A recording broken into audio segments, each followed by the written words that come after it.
चलिए, नमस्कार दोस्तों, स्वागत है आपका एक बार फिर से आदि शंकर एकेडमी के ऑनलाइन प्लेटफॉर्म में। और विशेषण की यह दूसरी कक्षा है। पिछली कक्षा में हमने विशेषण और उसके भेद देखे थे। एक बार थोड़ा सा रिवीजन हम कर लेते हैं। विशेषण क्या है? मैंने पहले भी कहा है, हर वह शब्द जो किसी संज्ञा को या सर्वनाम को क्या बना दे, विशेष बना दे, उसे हम क्या कहते हैं? विशेषण कहते हैं। तो विशेषण शब्द से तात्पर्य है कि जब आप वाक्य में उपस्थित किसी भी संज्ञा को, कोई भी संज्ञा है या संज्ञा के स्थान पर प्रयोग होने वाला सर्वनाम, इन्हें विशेष बनाने का कार्य करे। क्या करे? इसे विशेष बनाने का काम करे, उसे ही हम क्या कहते हैं? विशेषण। अब विशेषण से तात्पर्य केवल इतना नहीं है क्योंकि व्यक्ति अच्छा है, बुरा है, ठीक है, या आप रंग, रूप, आकार, दिशा, दशा के बारे में बताएं, या उसकी संख्या को बताएं, या परिमाण को बताएं, या फिर उसे संकेत करके आप बता रहे हैं कि वह लड़का, तो वह लड़का आपने बोला, तो आप बहुत सारे लड़के खड़े हैं और आपने क्या शब्द प्रयोग किया? वह। क्या प्रयोग किया? वह लड़का। तो वह किसके लिए लगाया? किसी लड़के के लिए। तो आपने देखा कि भीड़ में बहुत सारे लड़के खड़े हैं और आपने संकेत क्या किया? वह। तो आपने स्पेसिफिक कर दिया ना उसे कि वह क्या है। तो वह लड़का, आपने उस लड़के जातिवाचक संज्ञा में इस शब्द से क्या बनाया? विशेष बनाया। इसीलिए इसे हम, यह मूल रूप में क्या है? सर्वनाम है। संकेत किया है, इशारा किया है, तो इसलिए हम संकेतिक या सार्वनामिक विशेषण भी प्रयोग में लाए जाते हैं। घर में छड़ी है, तो मैंने पिछली कक्षा में बताया कि चलने वाली छड़ी ले आओ, तो चलने वाली छड़ी, छड़ी संज्ञा है, तो चलने वाली क्या हो गया? विशेषण शब्द। ठीक है, तो चलिए आगे आ जाते हैं। तो सबसे पहले हमने पढ़ा विशेषण की परिभाषा। ये पूछा जा सकता है, विशेषण वे शब्द हैं जो संज्ञा अथवा सर्वनाम की क्या बताते हैं? विशेषता बताते हैं। ये शब्द किसी वस्तु, व्यक्ति, स्थान के गुण, दोष, धर्म, स्थिति आदि के बारे में बताते हैं, उसे हम क्या कहते हैं? विशेषण कहते हैं। या संख्या को बताते हैं, परिमाण को बताते हैं। फिर हमने देखा विशेषण के भेद। कुल 4 भेद होते हैं: गुणवाचक, संख्यावाचक, परिमाणवाचक या सार्वनामिक विशेषण। क्या है गुणवाचक विशेषण? तो गुणवाचक विशेषण ऐसे हैं जो किसी व्यक्ति, वस्तु, स्थान के गुण, दोष, धर्म, आकार, दिशा, स्वाद, गंध, आकार, प्रकार, स्थिति, इन सबको बता दें तो गुणवाचक विशेषण है। परिमाणवाचक क्या है? जब आप मापतोल संबंधी विशेषता को बताते हैं, किसी संज्ञा की, किसी सर्वनाम की, आप क्या करें? मापतोल संबंधी विशेषता को बताएं, तो उसे हम क्या कहते हैं? परिमाणवाचक। जब आप संज्ञा, जिन्हें हम गिन सकते हैं, उनकी संख्या संबंधी विशेषता बताएं, तो उन्हें हम संख्यावाचक विशेषण कहते हैं। और जब आप सर्वनाम का प्रयोग विशेषण की भांति करते हैं किसी संज्ञा को विशेष बनाने के लिए, तो उसे हम सार्वनामिक विशेषण कहते हैं। गुणवाचक में ये सारी चीजें मैंने आपको पढ़ाई। क्या है? गुण, दोष, धर्म, रंग, आकार, प्रकार, अवस्था, स्थान, समय, स्थिति, स्वाद, ठीक है, स्पर्श आदि। ठीक है, संख्यावाचक विशेषण के बारे में बताया। 2 भेद इसके पढ़े, निश्चित और अनिश्चित। पहला गणना, दूसरा क्रम, आवृत्ति, समुदाय, प्रत्येक। अर्थात निश्चित संख्यावाचक के 5 भेद होते हैं। गणनावाचक पूर्ण अंकों के साथ करें या अपूर्ण अंकों के साथ में। फिर उसके बाद क्रमवाचक, पहला, दूसरा, तीसरा, चौथा, पांचवा। फिर आवृत्ति, 1 गुना, 2 गुना, 3 गुना, 4 गुना। समुदायवाचक, 4, 5, 8, दर्जन, सैकड़ा, ऐसे हम प्रयोग करते हैं। और यही आगे चल के आपका क्या बनाएगा? द्विगु समास का निर्माण करेगा। ये भी मैंने बताया। प्रत्येक बोधक, भीड़ में से, अधिक में से, आप प्रत्येक का, हर एक का बोध कराने वाला क्या कहलाता है? प्रत्येक वाचक कहलाता है। अनिश्चित के लिए आप कम, ज्यादा, ये कम है, क्या है? कम, ज्यादा, अधिक, बहुत, थोड़ा, इनका आप प्रयोग करते हो। उदाहरण के रूप में मैंने आपको समझाया। उसके बाद परिमाणवाचक हमने देखा, यह भी निश्चित हो सकता है और अनिश्चित हो सकता है। जब लीटर, मीटर, किलो, इनमें आप बात करते हो तो उन्हें हम क्या कहते हैं? निश्चित। और जब कम ज्यादा की बात हो तो उन्हें हम क्या कहते हैं? अनिश्चित कहते हैं। ठीक है, फिर सर्वनाम की बात हमने की, मौलिक सर्वनाम और यौगिक सर्वनाम। तो सर्वनामिक विशेषण क्या है? जैसे मैंने कहा, उदाहरण के रूप में, आज मैंने कुछ बच्चों को पढ़ाया। अब मैं आपको कॉन्सेप्ट समझा रहा हूं, समझिएगा। कुछ क्या है? मूल रूप में सर्वनाम है, हाँ या ना? यदि कुछ यहां पर इस वाक्य में सर्वनाम है, तो सर्वनाम क्या होता है? जो संज्ञा का स्थान लेता है। समझ में आ गया? सर्वनाम है क्या? जो संज्ञा का स्थान ले। भाई आपने एक शब्द का प्रयोग किया मैं, अब मैं क्या है? सर्वनाम है। कैसे सर्वनाम है? मेरा नाम है और मैंने अपने नाम के स्थान पर क्या प्रयोग किया? मैं प्रयोग किया। अब ये मैं जो शब्द है किसी नाम के स्थान पे आ रहा है। उसी प्रकार से मैंने कहा वह की जगह मीना को मैं कह सकता हूं वह। कोई कार खड़ी है तो मैं कार को वह कह सकता हूं। तो इस नाम की जगह आपने संज्ञा शब्द की जगह इसका प्रयोग किया, क्या? वह। तो संज्ञा के स्थान पर प्रयोग होने वाला शब्द क्या कहलाता है? सर्वनाम। सर्वनाम हर स्थिति में क्या है? किसी संज्ञा के स्थान पर प्रयोग होने वाला है। और यदि हमने पढ़ा यह वह जो सो कोई कुछ कौन मैं तुम आप, क्या मूल रूप से 11 सर्वनाम होते हैं, इसके बारे में चर्चा की। लेकिन मैं कहूं कि ये कुछ जो शब्द है यदि सर्वनाम है तो इसकी जगह मैं क्या रख सकता हूं? संज्ञा रख सकता हूं। क्या रख सकता हूं? संज्ञा। तो आज मैंने क्या किया है? कुछ बच्चों को पढ़ाया है, तो मैं यहां पर संज्ञा रखता हूं। आज मैंने राम, इंदौर, ठीक है, जबलपुर, हिमालय, गंगा, आपने नाम रख दिया। ठीक है, आज मैंने राम बच्चों को पढ़ाया है। आज मैंने इंदौर बच्चों को पढ़ाया है, नहीं है, अशुद्ध हो गया। लेकिन इसकी जगह तो ये संज्ञा मैंने रखी और संज्ञा रखने पर क्या हुआ? यहां पर फलित नहीं हुआ, शुद्धिकरण नहीं हुआ। अब इसकी जगह मैं विशेषण रखने का प्रयास करता हूं। कुछ की जगह ये सर्वनाम है, विशेषण रखता हूं। मैं देखो आज मैंने 10 बच्चों को पढ़ाया। कितने बच्चों को? अब 10 क्या है? संख्यावाचक विशेषण है। आज मैंने अच्छे बच्चों को पढ़ाया, गुणवाचक विशेषण है। इसका मतलब ये कुछ जो है क्या है? सर्वनाम ना होकर विशेषण की भांति प्रयोग में लाया जा रहा है। इसी प्रकार से आपको क्या करना है? इनको हल करना है। चलिए अब आ जाते हैं विशेषण संबंधी अन्य जानकारी कौन कौन सी है, क्या क्या पढ़ना है। हमें पढ़ना है कि विशेषण क्या होता है, हमने पढ़ लिया है, पुनः देख लेंगे। विशेष किसे कहते हैं, प्राविशेषण क्या होता है और विशेषण की अवस्था क्या होती है। सबसे पहले बात करते हैं हम विशेषण की। ठीक है, देखिए विशेषण, विशेष एवं प्रविशेषण, कई जगह विशेष भी लिखा होगा। ठीक, इनके बारे में चर्चा करते हैं। उदाहरण स्वरूप हमारे पास एक शब्द है मीना, एक वाक्य है मीना अच्छी लड़की है। मीना कैसी लड़की है? अच्छी लड़की है। तो ये देखें मीना की विशेषता क्या है? ये अच्छी है। तो ये अच्छी शब्द किसके लिए लगा है? मीना के लिए। तो अच्छा क्या है? ये अच्छी क्या है? विशेषण है। लेकिन मीना क्या है? संज्ञा है। और इसी की क्या बताई जा रही है? विशेषता बताई जा रही है। तो जिस शब्द विशेष से किसी संज्ञा की विशेषता बताई जाती है उसे हम क्या कहते हैं? विशेषण कहते हैं। लेकिन जिस संज्ञा शब्द की विशेषता बताई जाती है वह क्या कहलाता है? विशेष कहलाता है। वह क्या कहलाता है? विशेष कहलाता है। दूसरा है प्राविशेषण। अब प्राविशेषण कहते हैं, जैसे दूसरा वाक्य मैंने लिखा कि मीना बहुत अच्छी लड़की है, पूर्ण विराम। मीना पहले अच्छी लड़की आपने लिखा, अब क्या लिख रहे हो? मीना बहुत अच्छी लड़की है। अब यहां पर देखें मीना क्या है? संज्ञा है। और अच्छी क्या है? विशेषण शब्द है। अभी हमने पढ़ा। और अच्छी किसके लिए आया है? मीना के लिए आया है। तो मीना क्या हो गई? विशेष। मीना क्या है? कैसी संज्ञा है? विशेष है। इस वाक्य में यही संज्ञा की विशेषता बताई जा रही है, इसलिए यह विशेष है। यह विशेषण बहुत किसके लिए आया है? बहुत मीना के लिए आया है कि अच्छी के लिए आया है? तो आप देखोगे बहुत शब्द किसके लिए लगाया गया है? अच्छी के लिए। तो जब विशेषण की विशेषता बताई जाए तो उसे हम क्या कहते हैं? प्रविशेषण। मतलब ऐसे शब्द जो संज्ञा के लिए प्रयोग होते हैं उनको विशेष बनाने के लिए वह विशेषण कहलाते हैं, और जो शब्द विशेषण को विशेष बनाने के लिए प्रयोग हों उन्हें हम क्या कहते हैं? प्रविशेषण कहते हैं। अब आगे समझेंगे। अगला है हमारे पास में विशेषण की अवस्थाएं। विशेषण की कितनी अवस्था? एक होती है मूल अवस्था, एक उत्तरावस्था और एक उत्तमावस्था।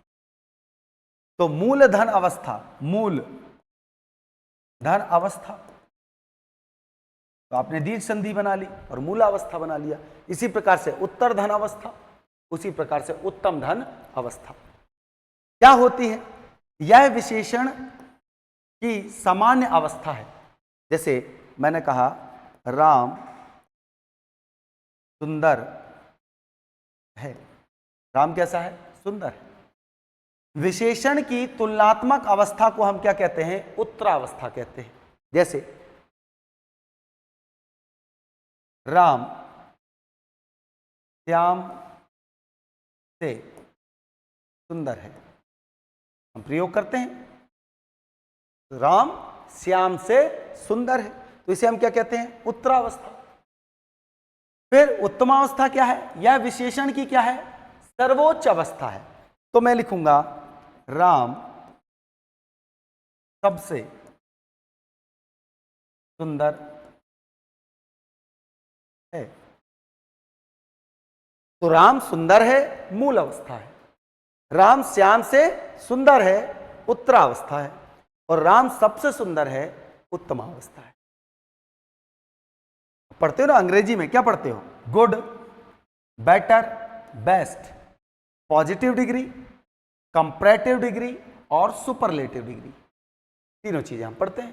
तो यही कहलाती है मूल अवस्था अर्थात पॉजिटिव डिग्री, उत्तरावस्था अर्थात कंपैरेटिव डिग्री,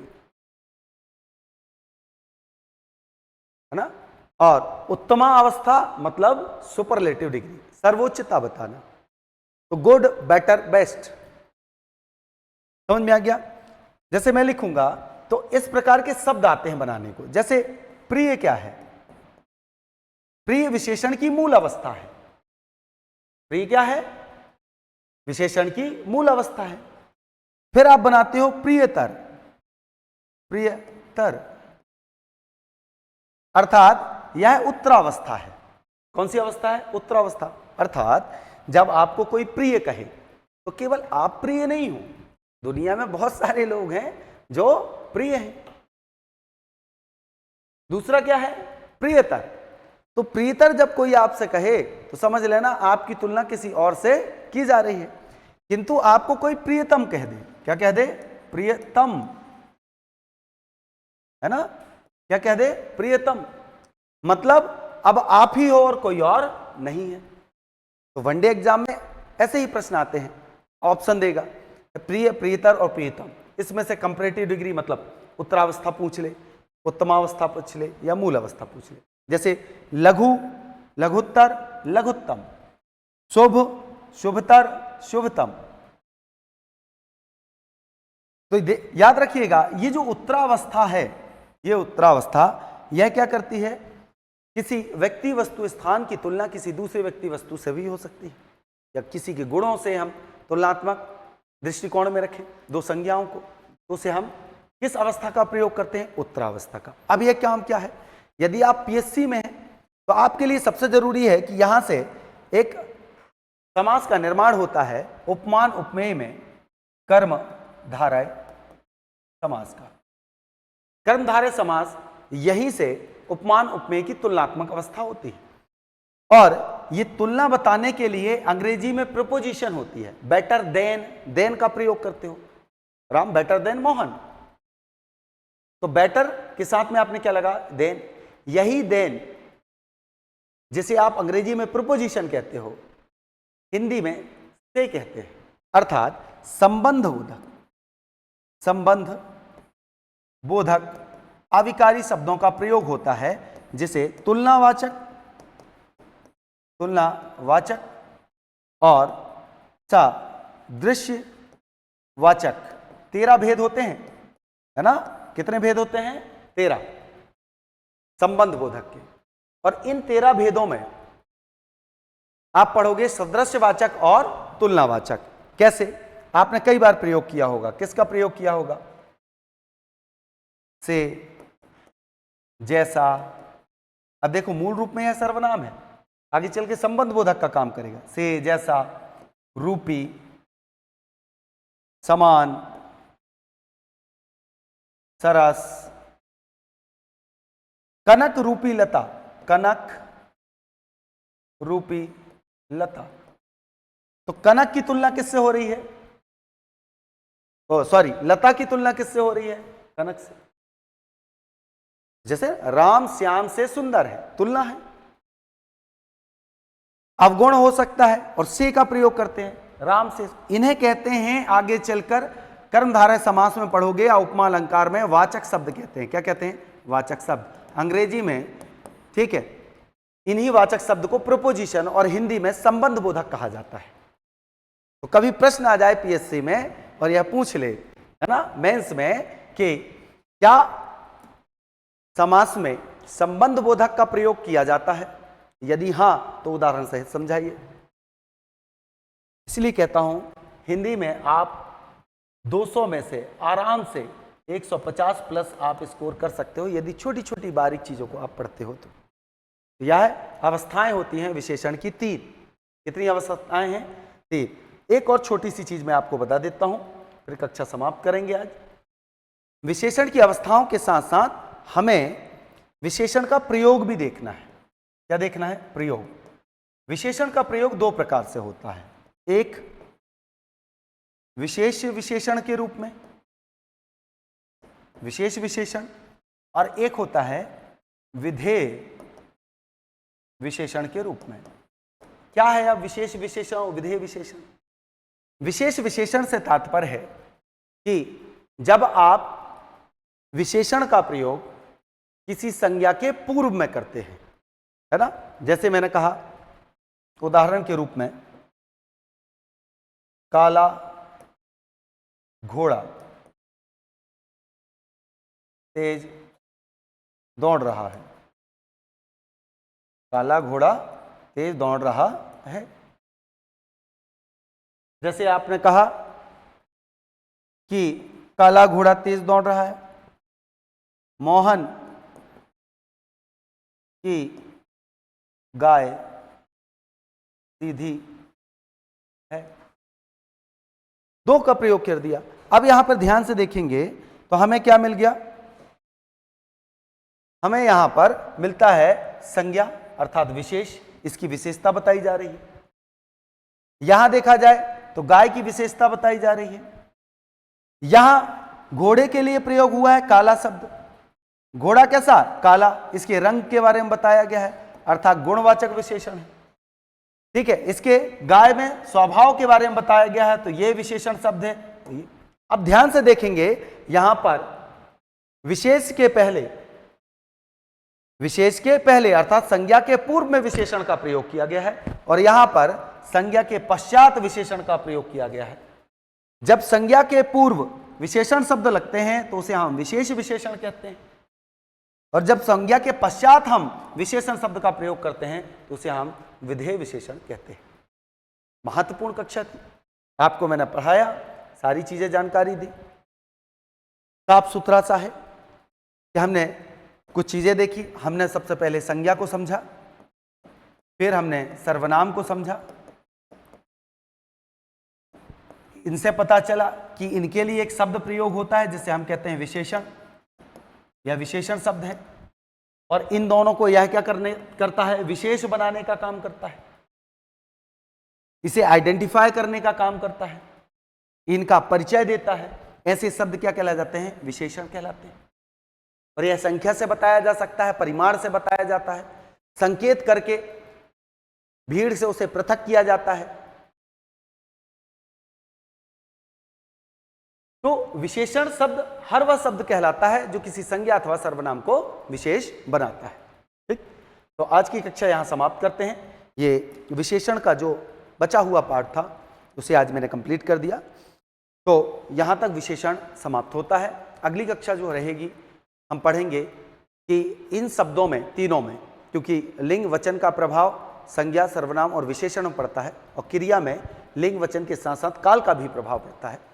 तो क्रिया को समझने से पहले हमें सबसे पहले संज्ञा सर्वनाम विशेषण को समझ लिया, हमें पर समझना है लिंग को, वचन को, कारक को। उसके बाद हम पश्चात पढ़ेंगे क्रिया के बारे में। तो अगली कक्षा जो होगी लिंग वचन और कारक के ऊपर होगी। तो आज का सेशन अच्छा लगा हो तो वीडियो को लाइक कर दें, जितना ज़्यादा हो सके शेयर कर दें।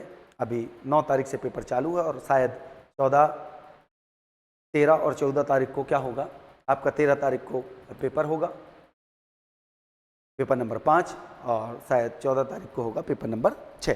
तो अभी जो डेट है उसके अनुसार अगर मैं बात करूं तो मेरा प्रयास है कि आपको यहाँ तक पहुँचने में, जितने सिलेक्शन के लिए पहुँचने के लिए जितने भी अंक लगे, जितने बेहतर अंक हो सकें मैं दिलाने का प्रयास करूँगा, ताकि आप 300 नंबर के पेपर में लगभग 200 प्लस आप स्कोर कर पाएँ, जो कि एक सामान्य रूप से अगर देखें पेपर नंबर 1, 2, 3 की अगर बात करते हैं तो उसमें हम नहीं कर पाते। ठीक है, जय हिंद, जय भारत।